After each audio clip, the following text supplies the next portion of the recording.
welcome to the Reality Revolution. Today we're going to do a deep dive on the Wingmakers and the Wingmakers project. What is the Wingmakers, you say? It's very fascinating and we'll definitely get into that.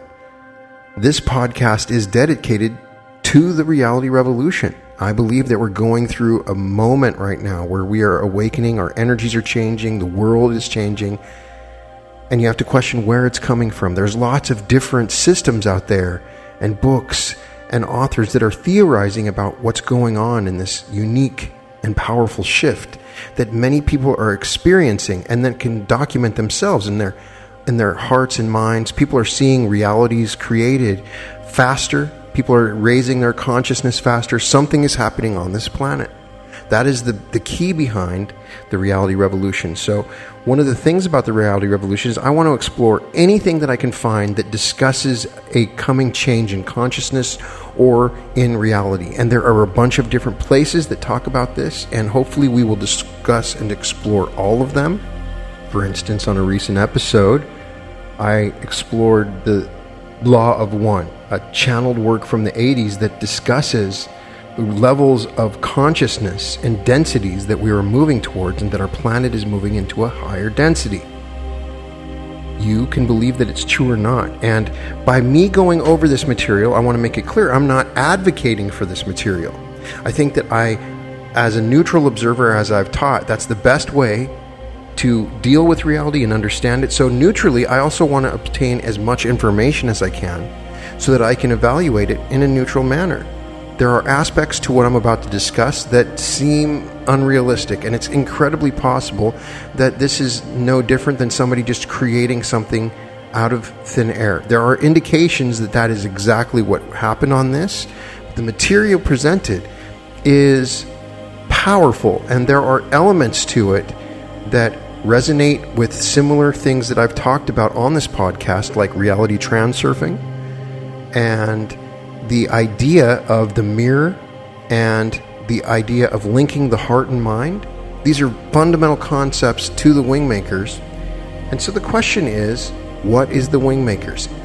If you're like me, when I was first given information, I kind of blew it off a little bit, and I watched an interview that was so dense and deep by one of the people involved in the project that it took me aback, because it was coming from an incredibly intelligent person that was discussing what the Wingmakers is.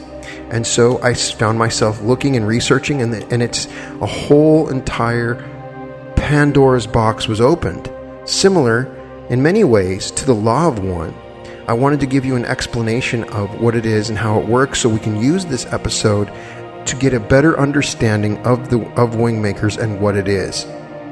So we'll try to cover all sides of it, whether or not it's legitimate or not, and what works, and some of the teachings from it, which are powerful in any case, even if it's not real.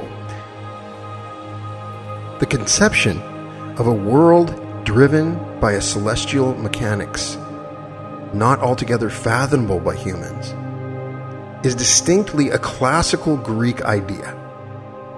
Plato called God the divine geometrician and invoked the challenge of Prometheus, the challenge directed to humankind to unlock these secrets. Milton's golden compasses described a world of order and reason, a place where the possibilities open to humankind are great. But it also describes the limits of this world, beyond which lies maddening and incomprehensible chaos. This notion was present even in the Homeric vision, in which gods regularly appeared equipped with instruments capable of bringing devastation or favor to humankind at their whim. So the story of the Wingmakers project is as follows. We are told that two students who in 1996 were hiking in the desert in the northern New Mexico, near an ancient archaeological site called Chaco Canyon, found a mystical metallic artifact from space.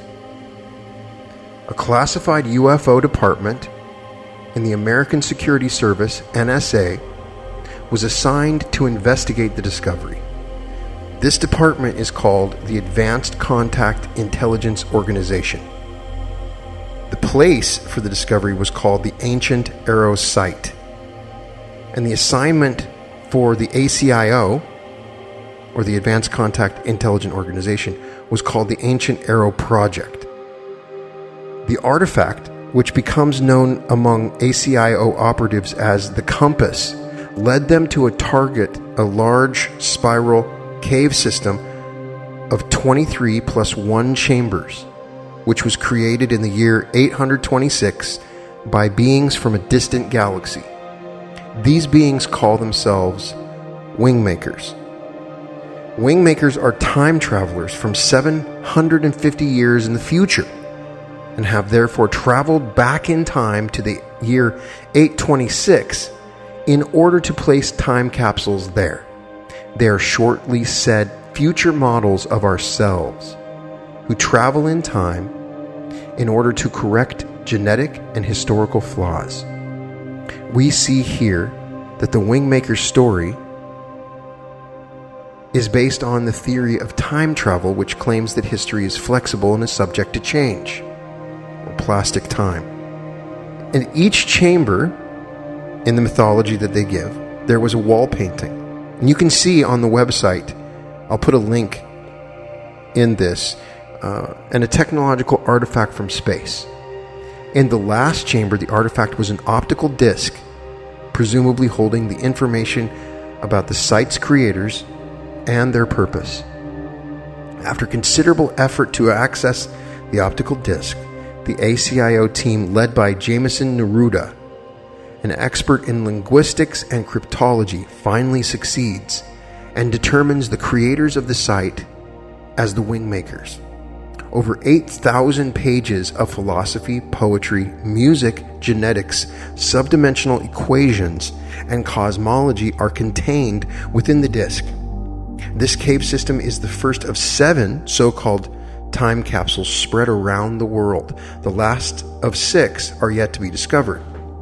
The optical disc, according to this mythology, was leaked 1 year after the discovery, and a part of its contents has therefore ended up on wingmakers.com. The webmaster, Mark Hempel, says that he was just passing on and that he was told by a contact person who he says is Sarah Desrosnay. In 2001, though, Hempel was contacted by a new person, James, who claims that it is him who is the mastermind behind it all. Sarah Desrosnay is only his assistant. So James is the creator of the Wingmakers material. He is claimed to be a specialist from Wingmakers and an expert in transposing tributary zones to three-dimensional space-time worlds in the form of encoded sensory data streams. So I'll say that again. He is an expert in transposing tributary zones to three-dimensional space-time worlds in the form of encoded sensory data streams. In other words, he is a kind of what Hindu religion calls an avatar. In Western terminology, he would be known as a messiah. James also suddenly began to answer the email inquiries of interested individuals through the site's webmaster, Mark Hempel, who acts as a liaison. So James, it is told, was born as a human with very human parents. If you examined his DNA at birth, you would find very little difference from your own. He is said to be a multidimensional being who lives simultaneously in a spectrum of realities. He says himself, my dominant reality is different than yours.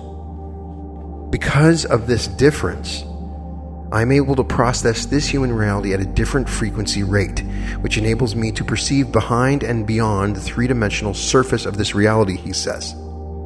James furthermore states, as a result of this ability, I'm able to translate art, music, poetry, philosophy, and scientific insights that are from my dominant reality into yours.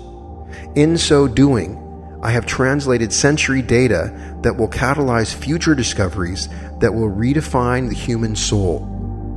I am a teacher of encoded sensory data streams, and was trained at my request to embody as the human translator of the galactic tributary zones, making them intelligent to the human race of the 21st century. At that time, the website contained this fascinating introduction, a half-book, the Ancient Arrow Project novel about how the chambers were discovered, and Sarah de Rosnay's 5 long interviews with the person who leaked the optical disc, Dr. Jameson Neruda. Wherefore, it was necessary for him to flee from the ACIO. Within the ACIO is namely the even more secretive Labyrinth group. Both organizations are directed by a genius who is simply known as 15. And this name refers to the level of security clearance. Although 15 is the official leader of the ACIO, he created the Labyrinth group without the knowledge or consent of the NSA. I know this sounds confusing. Stick with me. I'm trying to educate you on it. So you're seeing references and you don't know what it is. And this is one of those things. There's no Wikipedia page for it. So from my research, this is what I'm trying to gather so you don't have to read a bunch of books about it. So following the decoding of the optical disc and the discovery of the 24th chamber, Dr. Neruda becomes convinced that the Wingmakers material needs to be shared with the broader scientific community and the public. This objective is squarely at odds with 15, the leader of the group that is monitoring extraterrestrials, and the Labyrinth group. So Dr. Neruda decides he has no alternative but to defect and publish the information in the public domain and go on a quest to find the other 6 sites. Now, this sounds like a movie script. The idea behind it sounds like a movie script. And remember that when I come back to this in a little bit. The Ancient Arrow site is dedicated to genetics. The other sites are hidden on the other continents. Each site contains information specific to a particular subject. This information will apparently lead to humanity's discovery of its origin, nature, and destiny as a species. However, the true purpose of the sites eludes the most astute agency of the government, the ACIO. The sites are representations of 7 tributary zones, which are catalysts for awakening the wholeness navigator, the soul, within the human instrument for the purpose of helping humanity discover the grand portal.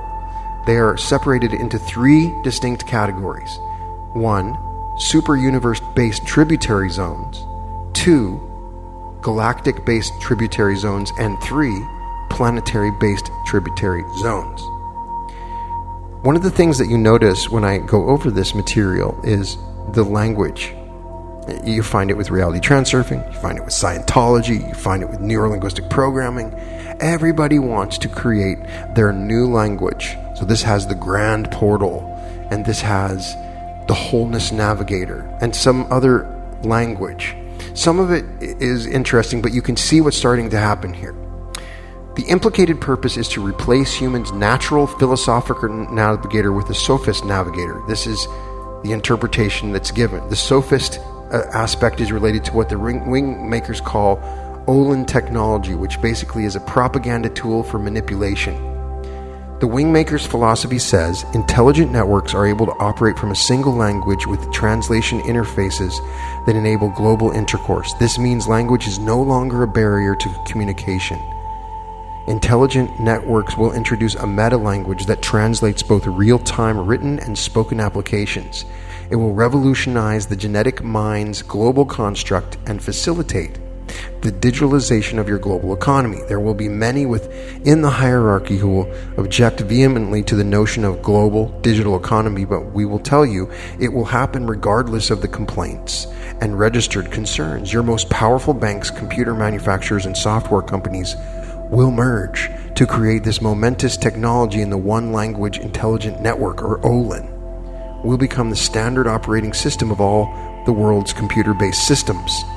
The time capsules that the Wingmakers have left behind will act as a template to those who operate outside of the limiting force of the genetic mind and desire to create content for the Olin technology even before it exists. The timed capsules will show how to do this and demonstrate how to create multidimensional content that carries its viewer participant into new corridors of understanding and illumination. That's end quote. Deceivingly enough, the sophist navigator is called the wholeness navigator, and the claim is that the learning of this navigator will be a job for science, not religion or philosophy. Therefore, it would be better to call it the reductionist navigator. The discovery of this navigator is namely called the Grand Portal, meaning irrefutable scientific discovery. If you read the Wingmakers material, and there's about 5 books attached to it, you can easily see that what we have to do with a megalomaniacal totalitarian ideology that not only wants to control the universe, but also eventually all alternate universes in the multi-universe. The Neruda interviews can be read in extension of the book. They tell the fantastic story of how ACIO for a long time had been in contact with beings from other planets, and they exchange knowledge and cooperate about the development of new technology, which makes possible clairvoyance, materializations, time travel, and much more. Examples are light-encoded reality matrix, learn, memory restructure program, remote viewing technology, personal mole tracking devices, at least according to them. So the interesting thing, I've been watching Cosmic Disclosure with Corey Goode and David Wilcock on Gaia, and they talk about a secret space program, and that, you never know. It's interesting stuff. And I was told about Corey Goode and this particular program by Aaron Abke at the end of my interview after I talked to him. So, and they're talking about the law of one, different things like that. So maybe there's more going on. You never know. So there are also hostile beings they call the Animus, who want to take over Earth because of its great biological variation. They namely want to reproduce themselves by means of our genes. But the Wingmakers are the most sophisticated race, it is said, in this mythology. They are the central race in the universe, and the first race, which was created by God. They have genetically created us humans, and they guard us. They also help us to develop ourselves, and around the year 2080, a great deal of mankind will have realized the soul or the self. But if you read the 5 Neruda interviews, and they're long, you will find the concept of God, as well as the history of the human soul, are entirely revisioned and redefined. God becomes first source, the universe becomes the multiverse, and human beings become the human instrument. The soul becomes the wholeness navigator, and enlightenment becomes the sovereign integral. It is upside down. The Matrix sophists see it the other way around. They despise the past and love the future, and they're progressivists and supporters of some kind of spiritual evolutionism.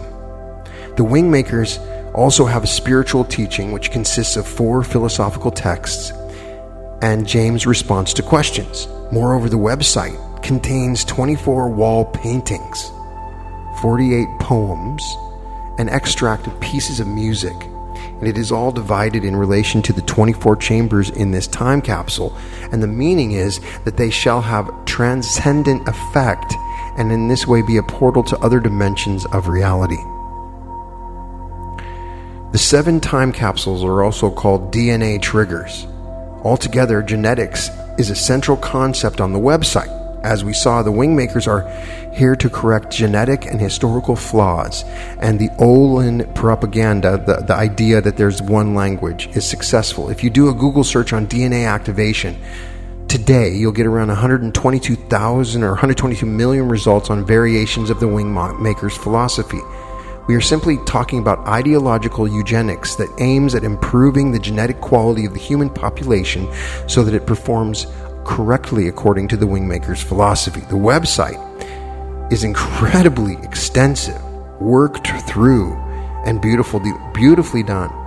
It is a mythology which wants something, a fantastic synthesis in many ways of science fiction, ufology, parapsychology, theosophy, and conspiracy theory.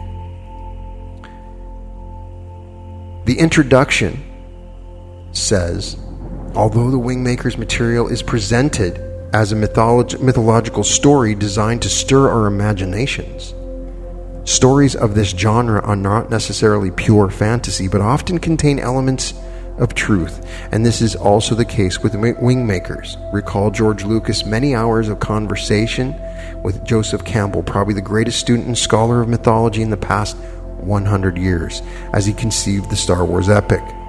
In his tale, Lucas brings the forces of good and evil into clear focus, but underlying these two exterior forces is the power of the Force. The power of the Force is the bedrock of the mythological world of Star Wars, it being the essential underlying foundation connecting all life. The Wingmakers mythos takes the Force concept one step further, making it more specific by placing the presence of the Force within us as the force of something they call the sovereign integral. So the success of mythical tales, both ancient and modern, lies in their ability to touch our hearts and our feelings and our deep intuitive sense of connection to one another and to the universe. It's all about how they make us feel through the information they provide. So the Wingmakers materials follow this tradition, according to the website. Hence, the entire Wingmakers presentation with its array of artistic expression is designed to trigger the primal memories of our spiritual origin and nature, long lost and forgotten as we have journeyed through the worlds of space and time. The material challenges us to feel and think deeply about who we are as a species, where we came from, where we're going, and why we are here. And that is what the challenge of this podcast is to challenge us to feel and think deeply about who we are and where we came from and where we're going and why we're here. So in many ways it's interesting, but what they're saying on the introduction of the site is it's mythology, but deeply within the mythology you will find spiritual insights. So since the original Wingmakers.com in 1998, so 20 years old, affiliated websites have been developed at lyricus.org, eventtemples.com, sovereignintegral.org, and a number of books, all of which are copyrighted by Mark Hempel of Wingmakers LLC. If you are, as a newcomer, are visiting the website today, it would probably just have passed unnoticed. It is extremely difficult to find heads or tails in it. On the first page of it, for example, it doesn't explain who the Wingmakers actually are. This makes the introduction, such as the written works of the Wingmakers, the philosophy of the Wingmakers, etc., obscure. Because instead it says that it is a multidimensional storyteller, James Mahu, who has created the whole of the content. In other words, James is now the dungeon master of the Wingmakers role-playing game. So anyway, if you do some research, you'll find that the story still is exactly the same, because in the recommended navigation, it is advised to begin with the first novel. So the first book is The Ancient Arrow Project and the interviews of Dr. Jameson Neruda, which are extension of the Ancient Arrow Project. It's also uploaded with some philosophy. And the interesting thing is there's some interviews that are on there and you should check out these websites to read these interviews. There's really no way I could give you all this information. I've been reading it over the weekend, completely fascinated with my jaw dropping. And I'll try to give you some summaries of it so you don't have to go read it. But concerning the Matrix, the Wingmakers project preaches the simulation theory.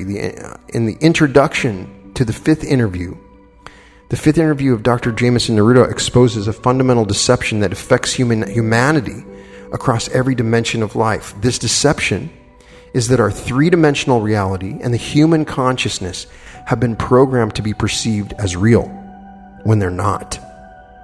This is clearly a very bold assertion and is not made lightly. In this fifth interview, Dr. Neruda explains the forces behind this deception, what their agenda is, how humanity has been enslaved from its inception to today, and what we can do about it. It is understandably an unsettling narrative. After all, it exposes a reality where the humans are biological hosts of infinite beings, suppressed by deceptive programs designed by entities from a different dimension. Humanity is unaware that we live in a designed reality, and that designed reality includes everything. So over the past 15 years, there have been individuals who have written and spoken about certain aspects of this deception. From the scientific community, individuals like Herman Verlinde, Dr. Robert Lanza, Leonard Susskind, Gerard de Hooft, and James Gates. From the technical field, NASA engineer Thomas Campbell. From a more philosophical perspective, authors like Nick Bostrom and Anthony Peake. Scientific papers, too, have been released in this emerging field of reality definition, like Constraints on the Universe as a Numerical Simulation by Bean, Davudi, and Savage. These individuals and others like them are hypothesizing that our universe was designed through mathematics or computer code. This topic is relatively off limits, reserved for theoretical and heretical thinkers, and it shocks people significantly more than the discussion of UFOs or government conspiracies, because it is so fundamental. It is our reality, and the only logical conclusion we can draw is that we are prisoners in a deceptive reality. It makes reality feel like a lab, and we are the unsuspecting lab rats. From the spiritual side, many of our mystics and religious founders have reported that both our perception of the universe and the universe itself is an illusion. This theme is consistent in religious and spiritual writings throughout the ages. And while the mystics lacked the scientific vocabulary to define the scope of this illusion, they nevertheless understood that we as individuals walk our lives through an illusory world that scientists are increasingly describing as a programmed reality. The question that rises to the top is, who or what is programming our reality and why? And it is to this question that the fifth interview of Dr. Jameson Neruda seeks to answer and explain in layperson terms. It is understandable that those with a scientific or religious training will find this disclosure difficult, if not impossible, to believe. If Dr. Neruda is not trying to convince anyone, he merely presents a narrative for how this happened, why it happened, where it is trying to lead humanity, and most importantly, how we can break out of the programming. This interview is not concentrated on the scientific realm, it says. The science behind the hologram of deception is not based on the mathematics or physics of our space-time. Its complexity and sophistication is well beyond our current understanding, so the attempt to define it in scientific terms would be an impossible undertaking. Even if it were possible, it would only muddle the real impact of this information in arcane vocabulary and mathematics.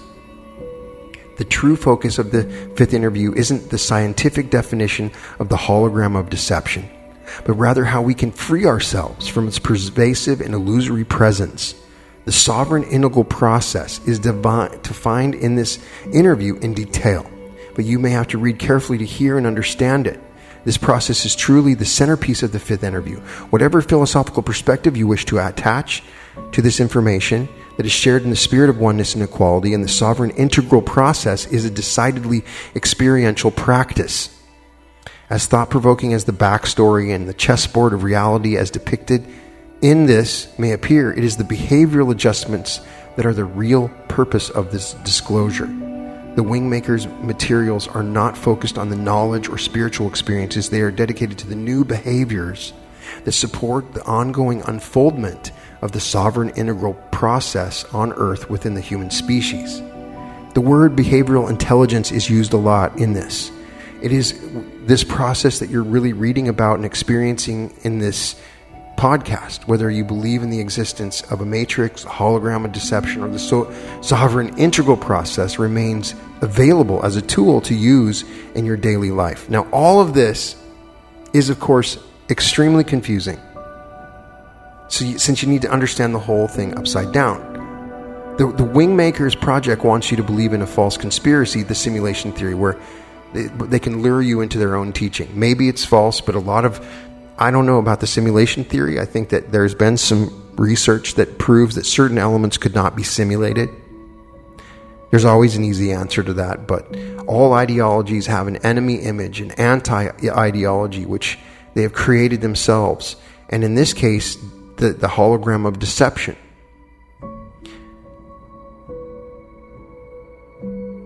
What if I told you that conspiracy theories are also a conspiracy? In the simulation theory, there's no body, no matter, no heart, no existence, no nature, and eventually no life, only death or one big burning eye. A brave new world completely ruled by psychology and biology, a purely computerized technological and scientific world without the enchantment of the brave old world, without the memory of a childhood's summer morning or the thrill of a storyteller's night in front of the fireplace in an ancient inn. So I don't know exactly what to make of this so far, so I continue to read about this. There's a couple books I begin to read. I find it interesting. And the next thing that I wanted to discuss was I eventually find a very interesting discussion by Carrie Lynn Cassidy. And Carrie Lynn Cassidy is a screenwriter that had worked for in Hollywood.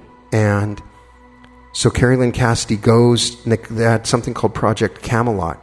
And at one point spoke with the people in Wingmakers and tried to make this information into a movie. They even pitched this to Steven Spielberg. So the question is, was this a storyline that's created for the movie? When you start reading the story that they are creating in this, it's something to consider. And it's interesting, maybe completely false, but I wanted to go over some of the stuff that is discussed from it.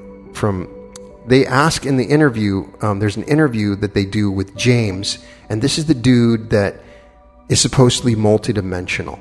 And that's the one I find super interesting. And so they ask him in this interview about the Sovereign Integral, how much of the Wingmaker story is true or based on fact? Now, this is his answer. He says, the terrestrial storyline is based on a technique called sensory bilocation, or SBL, which is similar to remote viewing in concept. This storyline is based on my investigations using this technique as it pertains to the ACIO, Incunabula, Illuminati, ET cover-ups, etc. These elements were then modified in name, identity, and locations in order to integrate with the mythological storyline of the Wingmakers and retain the cloak that surrounds these organizations. It was not my purpose to expose these organizations or their dubious agendas. However, I was aware that many of the conspiratorial-minded were among those who cared the most about truth and uncovering it. The cosmological scope of the story is mythological, while the more terrestrial elements contained in the Neruda interviews are based on my experiences with sensory bilocation. So you have to take from what he just said that this is not all true, and some of it is mythology. So the question of how do we synthesize this material? And, they're making this assertion that on some level that we are being brainwashed. I don't know. They're making this assertion based on what? So that really undermines a lot of what's going on. But at the same time, there's some honesty to it. They're saying, hey, some of this is mythology, and we're creating the mythology to hide some other organizations. We don't want to create greater problems. So in this interview, he goes on and explains, and the best way he goes on to explain our history. So I wanted to read a little bit more of this interview so to give you an idea. He says, before I tell you any of this, that this information is sobering and direct analysis of the suppression framework, I would advise anyone who listens or reads to this material to remain neutral as they examine these answers. If you find the information feeling too heavy or evoking fear, set it aside, and gives this information as a warning. So of course you want to hear. The secret framework for the suppression of the sovereign integral human mind system is the idea. So he explains that the human mind system is separated into three primary functional mechanisms: the unconscious or genetic mind, the subconscious, and the conscious.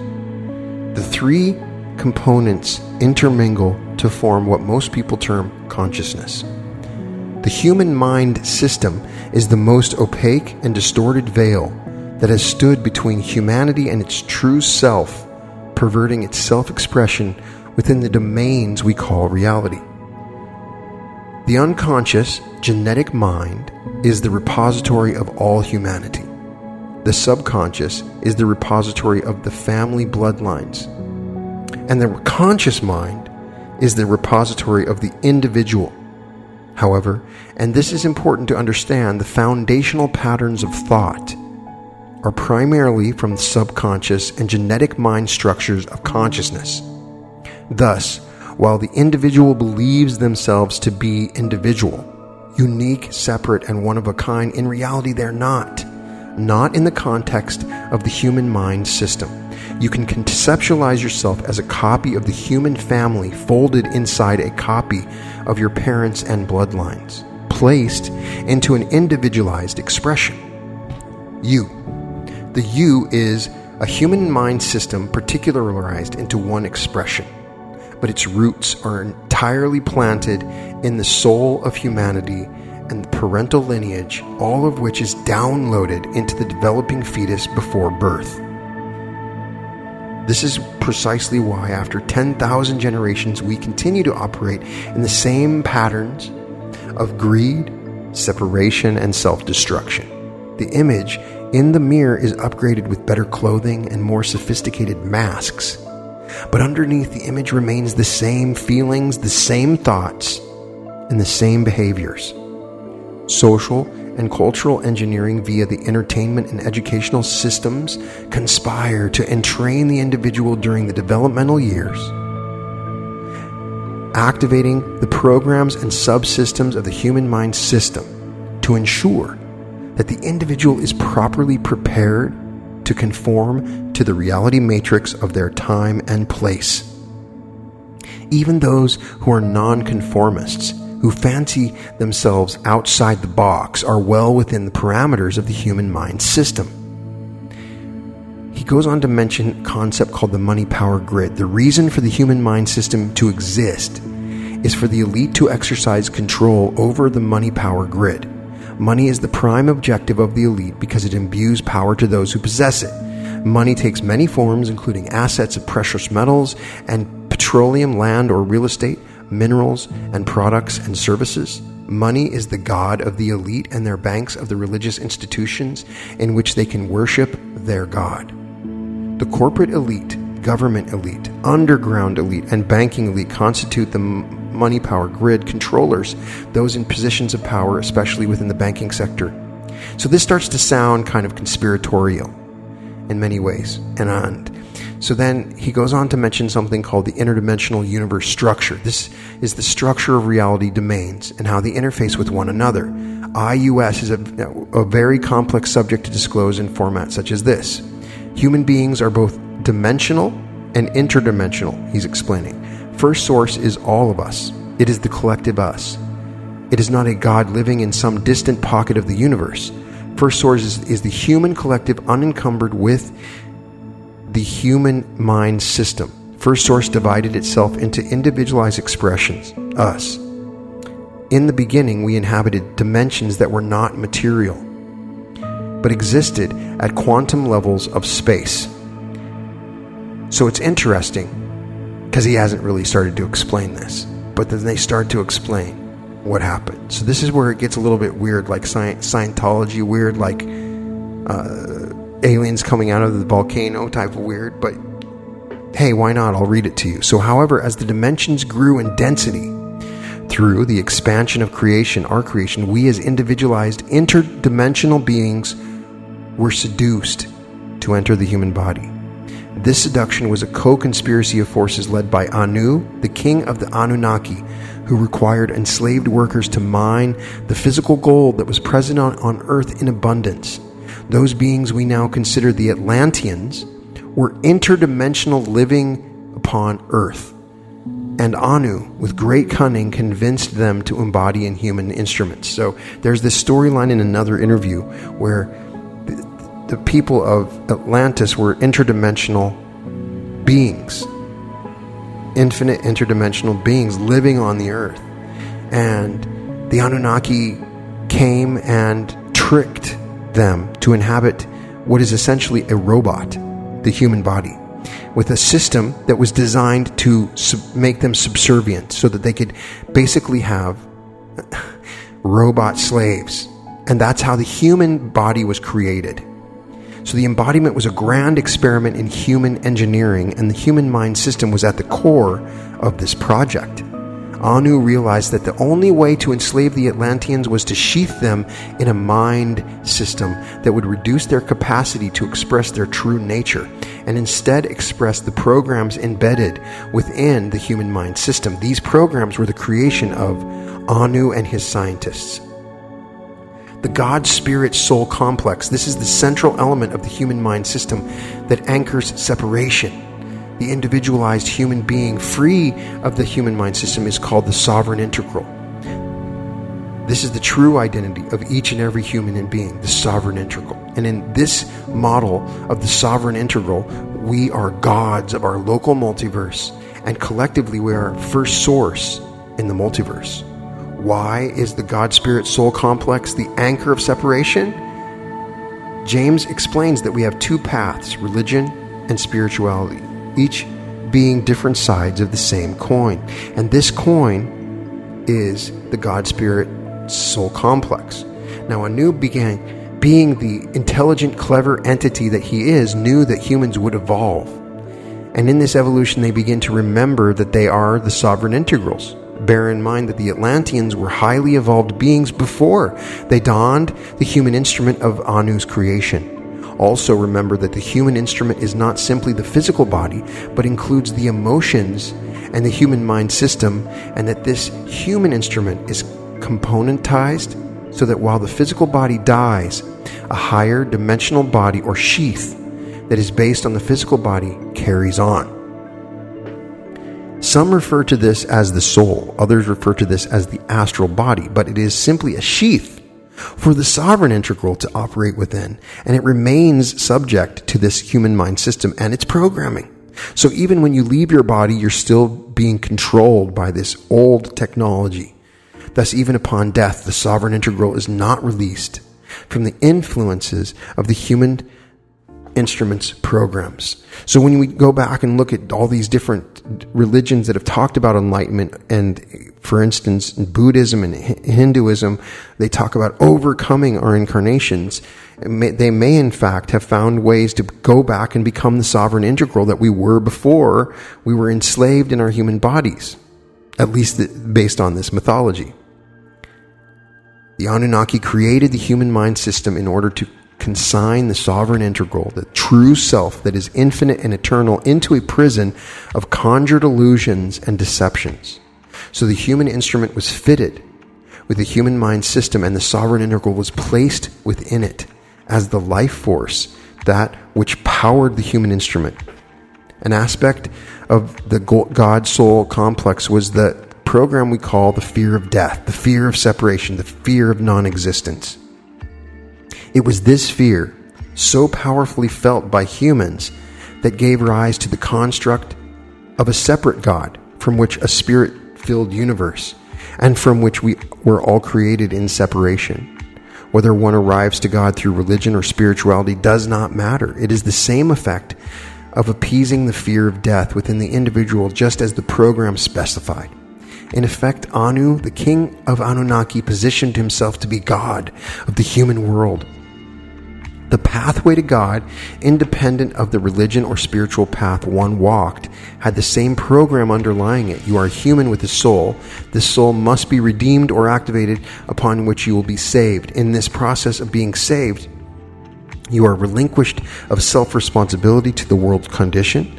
You are rewarded with a life eternal in the kingdom of God, where you can live in bliss and serve as a teacher of the light. The Savior-Master construct is an integral part of this God system soul complex, and encourages human beings to yearn for a master to teach them how to ascend, how to be saved, how to achieve nirvana, how to live a moral life, and how to ensure eternal happiness. There are masters of great wisdom and light who remain within the domain of human mind system without knowing their involvement. The subtlety is so powerful that even when you feel you've achieved self-realization, you remain trapped in this system. It is that vast, especially when compared to the material world. Saviors can take on the form of many things, including second comings of Christ, a wrathful God, the earth, nature spirits, angelic hosts, prophecy, and extraterrestrial forces who will intercede on humanity's behalf. Each of us is our own and only Savior and only Master who can truly cause us to stand up within ourselves and shut down the suppression systems and awaken to their sovereign integral consciousness. This is the liberation path, and this is what they're talking about in this particular chunk or section narrative of the Wingmakers mythology. In essence, the God is an aspect of humanity that perpetuates separation. Just as different languages separate, different religious and spiritual pathways separate the human family and make possible a race that is more easily controlled and pacified through this idea of the God complex. And then they love to create abbreviations. So there's the DSIND, which is the Death Stress Implant Network Detour. As its long title suggests, descend is the descent into humanness and the tether of custody to the material world. Within the solar plexus region of the human instrument is the Death Stress Implant Network Detour module of the human mind system. This gets a little complicated because you have to look at the human mind system as the master network, and there are nodes or implants that plug into the HMS. One of those is this particular detour. While it is anchored in the solar plexus, it is an intricate network that develops exponentially upward into the heart, neck, and head regions. This is an etheric structure that collects, absorbs, and distributes fear, anxiety, stress, and restlessness. While the fear of the future dominates this module from a programming perspective, Anu was careful to connect it to the primal fear of death and non-existence. So descend creates much of the dysfunction in the human family in terms of its behavioral deficiencies. It also activates humans for service in religion and spirituality paths. Then they talk about the polarity system. This is a sub-node of the descend designed to create polarities in the human mind system and thus create friction between polarities, and from this friction manifest discord and disharmony. If you exist as a human, then you exist in polarity. If it is truly that simple, polarity is what activates and feeds this system that was created long ago. Then they have something called the genetic manipulation system, or GMS they refer to it, and this system was an outgrowth of various interdimensional races working to create a suitable instrument for accessing the physical world. It was Anu who was specifically wanted to not only access the physical world in order to exploit its resources, but to do so by suppressing infinite beings that would power the human instruments. Yes, infinite beings can be suppressed into finite beings when they are subjected to this system. In the course of engineering the human instrument, it was decided to create the genetic manipulation system as a means to modify the human instrument over time as it evolved to ensure it would never achieve self-realization or the sovereign integral state of awareness.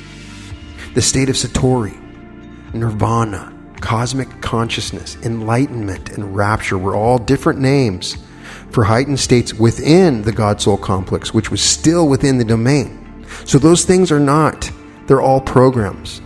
But these became checkpoints that triggered interventions when they would come in and intervene genetically. The true state of the sovereign integral, even after death of the human instrument, was never realized by a member of the human family until recently, according to James. Now they use the wholeness navigator. We talked about that before, which is the soul. This is the element of the HMS that activates the individual's authentic search for God in the context of wholeness, oneness, unity, and equality. Some people undertake this search because they feel an obligation to do this as a means to appease the expectations of their parents, spouse, or their own sense of guilt. The authentic search, as decreed by the wholeness navigator, is a recent bypass that has been brought into the human instrument through the genetics, which is an open system. While it is still an artifact of the human mind, It is a back door into the liberation path, and then he talks about that later. They even have a post-death system set up to capture your soul, according to this mythology. This is the system where the individual, upon death of their physical body, is greeted by guides on the other side, in quotation marks, and review their life experience, confronting those areas of deficiency and returning to right the wrongs of their previous life. In other words, karma and reincarnation. The post-death system, according to their mythology, is the means by which the sovereign integral remains in the grip of illusion, even though the illusion is a heightened reality when compared to physical existence on the earth plane. It enables the recycling of the sovereign integral into physical dimensions over and over again. The process was initially conceived of as the principal means through which the world would be prepared for Anu to be born into the earth plane and reign upon the earth as the undisputed world leader. However, that eventually has been removed as a scenario. The 9 components that constitute the prison complex that every human being is subjected to when they are born, live, and die, no matter how many cycles of birth and death they may undergo, are the polarity system, the genetic system, the God-soul complex, the money power grid, all that stuff. With the suppression of the sovereign integral, we are all living in a matrix-like world of illusion and deception. While human beings are no longer in service to the Anunnaki for the production of gold, the genetic carryover of the human mind system and the other components of the suppression framework are nonetheless still in operation, and the reins of these suppression systems have been turned over to and greedily grabbed by the elite. Okay, so this is where we start to get this conspiracy theory that I don't agree with, I don't think. But prove me wrong, I don't know. Put it in the comments. The idea is that this advanced race created human beings and locked our souls as a trick, and that even the post-death is a trick, and that our original version is a sovereign integral, which is a version of God, a pure version, and only recently we started coming to this. Now, the interesting thing, as compared to some of these other works, was that we are moving into this sovereign integral. And they are discussing this change that we're going through. It is well past the hour that humans wake up to what they are participating in and learn how they can stop it, according to James, one individual at a time. We are the key to our dilemma, and we must learn how to deactivate the suppression matrix so we can awaken to the sovereign integral consciousness, live within its behavioral intelligence, and release ourselves from the grip of the mind and the human instrument. Those who extol hope and light, I can only say that you will be disappointed if your hope is contingent on anyone save yourself to facilitate change in this world. It is truly as Gandhi explained, we must become the change we want to see in the world. But the key is to define what change. Have you ever considered the definition of yourself? What is it that defines you? If you look in the mirror and peel away the masks, the pretensions, the deceptions, the fears, the thoughts, the feelings, what remains? For most, they would answer their soul or spirit. And if I told you that the soul, as most define it, does not truly exist apart from the mind, what would you say? The change I want to see in the world is that people begin to see themselves as multidimensional beings whose core is the sovereign integral, that is the distillation of first source in a singular human expression. If people were only in tune with this frequency, they would understand that all is united in oneness, equality, and truth. This is the definition of the grand portal as it has been disclosed by the Wingmakers mythology for the past 10 years. Each individual is a portal unto themselves, and this portal is the access point to the interdimensional worlds of the sovereign integral, where the human instrument, like a space suit, is finally removed, and the individual realizes their true, infinite nature, and in this realization understands that everyone is equal in this state, and in this equality we are one. The grand portal is when humanity stands up as one being to this all-encompassing realization, and then we transcend the suppression framework and express as sovereigns. 2012 is a single page in the book era called the era of transparency and expansion. The life of deception, the era of veils over veils over veils, is dissipating, provided enough people rise up within themselves and honor the sovereign integral within by expressing its truth. But to do this, people must become attuned to its consciousness apart from the human mind system. This is the course of action that people must engage in. The seeking of information is over. The seeking of the master guru, religion, spiritual path, or way shower is over. The seeking of objects of blame is over. The seeking of hidden information behind the dark forces is over. It is the expression of the sovereign integral consciousness and the deactivation of the suppression framework that becomes the focus of each individual in this new era. So what we're getting is similar to a lot of other New Age philosophies. The idea that what we think is going on, even what we think spiritually is going on, even people that believe that we're reincarnating, it's still a system that's locking us in. In many ways, this sounds like a technical way of explaining Buddhism, where they are escaping incarnations. And perhaps through different means, systems of enlightenment have found to find our sovereign integral. Maybe that's what's going on.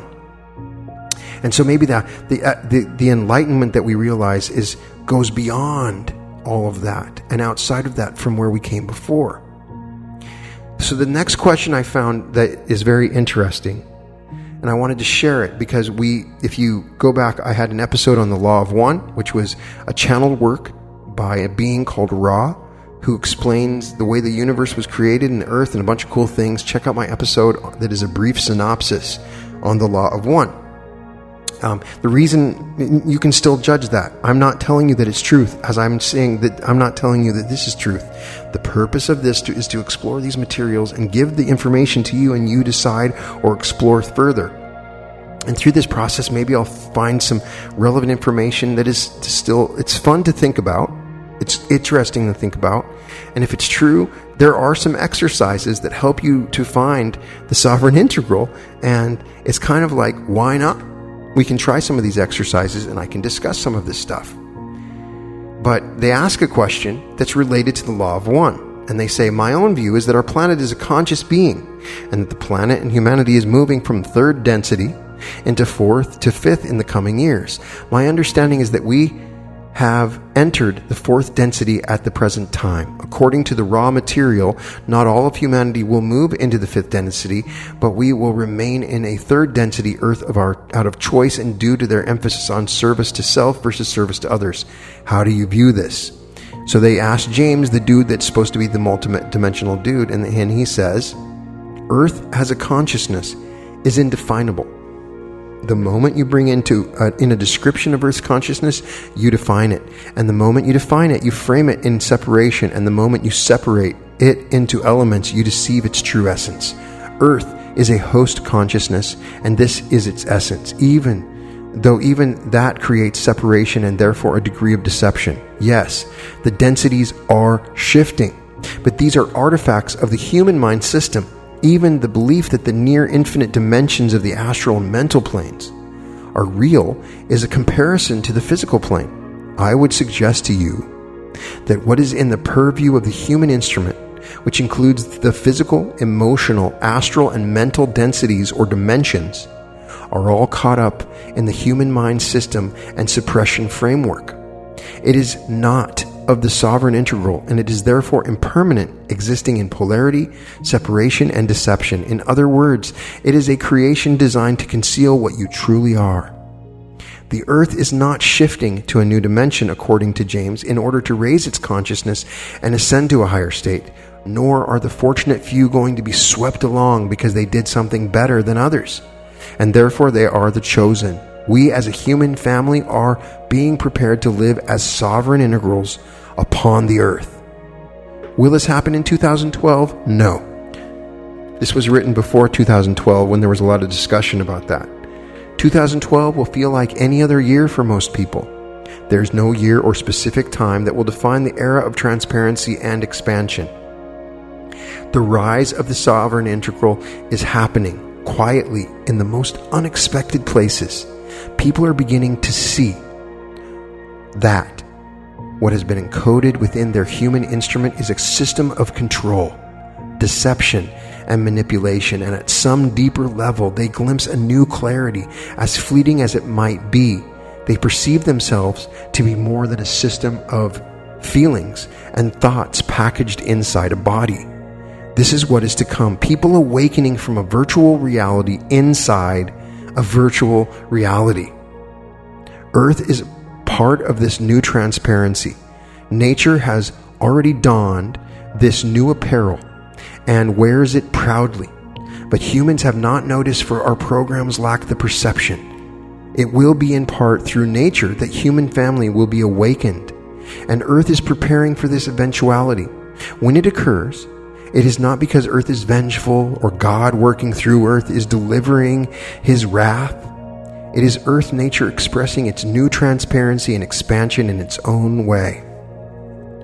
Considering the following story, advanced humans living on an interdimensional level were cleverly induced to embody human instruments designed by a foreign intelligence, the Anunnaki. As this workforce was developed, the physically embodied humans became utterly accepting of their limitation because it was a systematic in suppressing the sovereign integral consciousness, the infinite and eternal life force that powered their human vessels.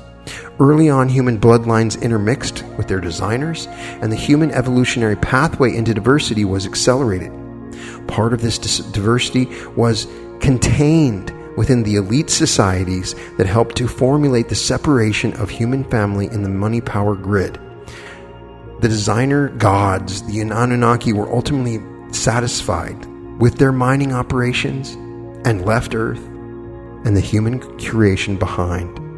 The human genome was adaptive within the matrix of the human mind system and evolved into the present-day human family we have in the early 21st century. So now we have a race of beings that are trapped inside a suppression framework, unknowing of their condition, worshiping gods that do not exist, believing in heavens and hells that are part of the human mind landscape, praying to masters and saviors to absolve their sins and moral apathy, and continuing to fear death and non-existence as if they were absolutely unaware of their true nature. Let's say that you are the true God, first source. What would you do to awaken people to their true nature? What process would you use to shift the human family to a perspective of realization that what they had believed in was deception and the suppression of their true natures, knowing that the components of the suppression framework would not be removed overnight, or the individual would likely go crazy, worse yet perish? What would you do? First Source has limited moves on the chessboard because humanity is sealed inside a prison where the guards and warden of the prison control the money system and hold and distribute the power among themselves. See, these references to the money system is where I start to lose some respect for the methodology. It's interesting to me that we may be trapped in some kind of system, and it may not have had ultimate perfect intent and purposes at some point in time. We all assume that we were made perfect and everything's working perfectly, but maybe there's more to it, and we are overcoming some limitations that were given to us. The interdimensional beings like ascended masters and angels are also imprisoned through their freedoms seem near infinite when compared to human inmates. There are a handful of humans who have removed the human mind system and its assorted systems of separation and broken out of the prison, but these are an infinitesimally small percentage, and generally their writings, stories, and techniques are received as crazy talk by their fellow inmates.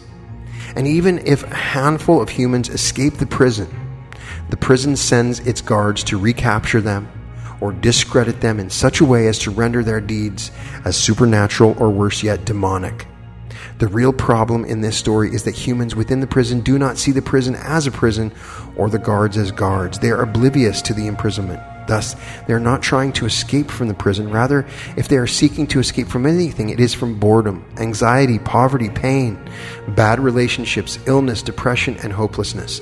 The suppression of their identity as sovereign integral that lives in eternal unconditional oneness, equality, and truthfulness is not even a consideration in their search. Earth, consisting of the animal, plant, and mineral kingdoms, as well as elements of air, water, and fire, combined with nature as defined by the cosmos, is the queen on the chessboard that First Source can use. These are the strategic instruments through which specific walls of the prison will be destroyed, and individuals who are properly prepared can reclaim their identities as sovereign integrals and establish a new transparency and expansion within their wholeness. So, of course, what I've done is gone and looked at how do we become the sovereign integral. And the reclamation of the sovereign integral, according to him, is anything less than unconditional oneness, equality, and truthfulness in the expression of every moment, that you will hit many walls within the prison, and each time you do, you will be required to start over. Thus, the initial point of self-realization must be aligned to the realization itself. This is due to the mathematical equations that guide the process, which, what does that mean? I'm not sure. So, it's an interesting description of what's happening. And so, they also ask, please address how people can best prepare for the coming changes, regardless of where they are on the spectrum of awareness. And our view is that although there are preparations that can be made in the physical reality, a safe place is only a reflection of the consciousness of those who've gathered there, and no one location may be necessarily be better than anywhere else. James says this is a complex question to answer because it truly depends on the individual. It is the breath that connects us to our point of origin. And when I use that term, I don't mean birth. In the physical life, this life or any other, I am referring to the sovereign integral state of consciousness that is our pure state of being. Breath is the way in which the human instrument connects to this origin point anywhere in space-time. Breath is the portal between the physical dimension and the quantum or interdimensional domains. But it is not the normal autonomic breathing, rather it is the very specific breathing pattern that we call the quantum pause. The quantum pause is a simple 4-stage process beginning with an in-breath of anywhere between 3 to 6 counts. Depending on your lung capacity, posture, and degree of privacy, after you've gathered in your breath, breathing through your nose, you hold it for an equal count and then exhale through your mouth again for the same count. So that's similar to what we do with the heart coherence meditation as advised by Dr. Dawson Church. That breathing in at 6, breathing out at 6 for an equal count with a pause. The breath pattern is described below using an example of a 4 count. The key is to maintain symmetry in each of the 4 segments of the process. Breathe in, hold, breathe out, hold, and keep that symmetrical. So that is a very similar explanation to meditation. 1 cycle is described above, is recommended to do 3 to 4 cycles in a row. This normal breathing period is called the consolidation period. Keep your eyes closed throughout the process and sit with your back straight in a comfortable position, both feet on the ground. When you begin your consolidation period, it is time for you to bring focus and all of your attention to those things that bubble to the surface of your consciousness, knowing that these arise for a reason. This is an excellent time to apply the 6 heart virtues: appreciation, compassion, forgiveness, humility, valor, and understanding. One of the things they talk about is the way that because of the matrix nature of the universe, they discuss that everything is reflected back to us. So the whole mirror idea of the mirror universe as discussed in reality transurfing applies here. And the other thing they talk about is awakening the energetic heart and aligning the heart and mind, which is discussed in transurfing. So there is some interesting discussion that there's some interesting synchronicities. They ask him about ascension. Please address the subject of ascension from your point of view. What exactly is ascension? And he says to understand ascension, it is necessary to understand its origins. The concept of ascension arose out of division and disconnection. Religion conceived the source of, or God was outside the self, living in some remote dimension of space, fully separated from the human condition. Human beings were not worthy of God, but religion, in its self-enlightened state, gave humans the concept of faith. By having faith, God will come down and save you from the human condition, provided, of course, that you have faith and apply His commandments. Ascension came along not so much from religion, but rather spiritual mystic sources, and posited that humans did not need to be passive in the application of faith. Rather, they could ascend to the source. In other words, instead of waiting for God to come to you, you could go to God. Humans, under the proper tutelage of masters, could learn how to ascend and attain godhood and become the master of their own, serving God in His universe as an emissary of light. Thus, ascension is not an aspect of the sovereign and integral state, as written in, as we've discussed before. It's a manipulation. If you're ascending to the sovereign integral, realization of the sovereign integral is realization of one's true self as present in everyone else. You see the condition? We've already ascended, is what he's saying. We've already ascended. We're just realizing our ascension. There's so much more that I could go on, but that's a pretty good place for us to stop. I wanted to give you this information to summarize it, because there's nowhere on the internet where like you can go, oh, there's a Wikipedia page, or when you go to the website, it doesn't explain it. And when you go to these long interviews that are on YouTube, they don't explain it. So I wanted to give you like a quick summary from a couple of the interviews, but there are some just lots more information that you can get by exploring this stuff. And if this interests you, I recommend that. The book Living from the Heart talks about the 6 heart virtues, which I just mentioned. It has a pretty cool practice called When, Which, How practice, and it's a way of applying the heart virtues if you read the book. And pretty good book. This book doesn't even mention some of the mythology, and you might actually find something from this book if you're interested in lining up your heart and mind, which is something I talk about a lot. And so I really found that book to be the best of the ones that I read. And Living from the Heart, you can get a free PDF, I believe, on eventtemples.com. They have free download for it. And it has a section on the heart, mind, intention that is pretty good. And I wanted to read a little bit from that section. Part of this practice intersects with what some might refer to as the law of attraction, power of thought, or the imprint of intention. These concepts relate to how the focused thoughts of the mind, coupled with the expectation of belief, can influence our reality, our experience of reality.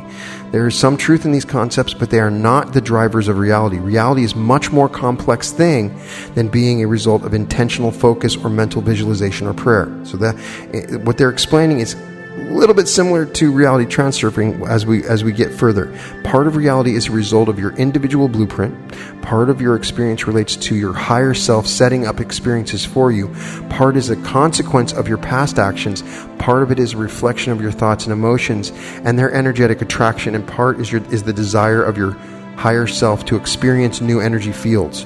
Only one of these elements is influenced by the intention or the law of attraction, and certainly the fundamental blueprint of the designing force as co-created by your higher self and first source is not subject to the intentions or prayerful petitions of your ego personality, no matter how eloquently or heartfelt. So your ego and your mind are not going to attract anything. It is a fallacy to believe that the entire matrix of reality conforms to the law of attraction, or that the mind can direct matter with precision and consistency. Nonetheless, there are pockets of reality where your intentions or power of thought belief can be influential, and reality will accommodate your thought belief, sometimes with remarkable precision. The when, which, how practice, which is one such place or pocket that you can carve out from reality's matrix and influence with your heart, mind, intention, indeed is the part of the broader practice. So the idea with when, which, how is using those 6 heart principles, and maybe I'll create a meditation around this. We'll see where I can go with it, and I'll explore and experiment with it. But the concept is when heart, mind align, that you can begin to influence reality. The heart, mind, intention imprints subtle energies within the environment which filter through the personality's inner layers or quantum levels and imprint at the speed of light upon the higher self. This imprinting is strongest in the individual, however, it is also seeps into the greater environment and even those with whom the environment is shared. The environment in this definition is not the physical space, but rather the emotional ecology at the quantum level that connects people independent of time-space considerations. This specific type of emotional ecology is generated from the heart-mind operating in synchrony and alignment, focused on a very specific attention to operate within the when, which, how practice. It can extend to unimaginable distances and times because it operates in non-time and non-space. The heart's domain encompasses this ecology and can emit subtle impressions to anyone connected to this ecology. In this case, distance is a trivial factor. The heart-mind intention operates similar to how it's depicted in reality transurfing, the way that they discuss it there. And the idea that there are imprints that can be created is what they're adding a little bit to. So you could quite literally say that you are creating reality at your most efficient rate when your heart and mind are aligned. We're still co-creating reality. There's pendulums and outside forces and other people are creating reality. Even though we're all tied together through First Source as one of the keys to manifesting and creating, according to this mythology or model, as we can call it, is the heart and mind. Now it says some of you will find impediments to manifestation, independent of your presumed actions, thoughts, and words. And to some extent this is true. The higher blueprints of First Source and your higher self overshadow the manifestations of your ego personality. There is also the burn-off of centuries-old energetics, which have accumulated and act as buffers to manifestation. Just know that if you find resistance to your dreams, hopes, and prayers, it is not always a result of your behaviors or the law of attraction being unresponsive to your skills. There is a tremendous accumulation of the third dimensional energetics, and these constrain the higher energetics born in your higher practices. But these are the very conditions or catalysts that transform or burn off the old energetics and create the shift into higher dimensions of being. This is all part of the reason for your incarnation, to transform the accumulation of third dimensional grids of energy into higher dimensional grids that can shift these energetics and move the planet and its visitors to its next incarnation within the higher octave of new energies, discoveries, and supernal destiny that supports the grand portal. That is a little taste of the flavor of some of the stuff that's discussed with Wingmakers. I hope that maybe this strikes a chord. Maybe you found this information interesting. At a minimum, if somebody comes upon this video, it'll be a summary of the information with Wingmakers. My belief is a lot of this stuff is false. Some of it was created as a mythology by screenwriters, but whoever it created it was a pretty damn good writer, and they did have some spiritual insights that were integrated into this that were pretty powerful and strong. There may be, and there is this feeling, there is that we are in a prison of some kind in this human body and in our system of death.